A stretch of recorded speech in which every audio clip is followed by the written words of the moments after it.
పిల్లల్లో జనరల్గా డయేరియా అనేది స్టూల్ ఫ్రీక్వెన్సీ, కన్సిస్టెన్సీ అంటే వాళ్ళు పోయే మోషన్ యొక్క ఫ్రీక్వెన్సీని దాని కన్సిస్టెన్సీ మీద డిపెండ్ అయి ఉంటుంది.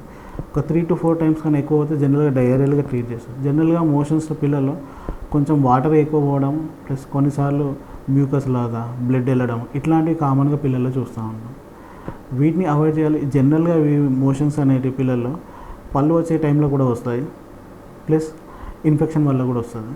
పళ్ళు వచ్చే టైంలో వచ్చేది మనం మామూలుగా పళ్ళు వస్తున్నాయి చిగుళ్ళ వాపు వల్ల మోషన్స్ అవుతున్నాయి అనుకుంటాం. కానీ చిగుళ్ళ వాపు వల్ల ఈ మోషన్స్ జనరల్గా పిల్లలు పదే పదే వాళ్ళ చేతిని చిగుళ్ళ మీద తీసుకోవడం, పెయిన్ ఉండడం వల్ల మోషన్స్ ఎక్కువగా వెళ్తుంటారు. చిగుళ్ళ వాపు ఉండడం వల్ల పిల్లలు వాళ్ళ నోట్లో వేలు వేసుకోవడము, బయట ఆడుతూ అన్ని ఆట వస్తువులను ప్లస్ వాళ్ళు ఉన్న ఫ్లోర్ని టచ్ చేస్తూ నోట్లో పెట్టుకోవడం వల్ల ఇన్ఫెక్షన్స్ లోపలికి వెళ్ళి డయేరియా మోషన్స్ ఎక్కువ అవుతుంటాయి.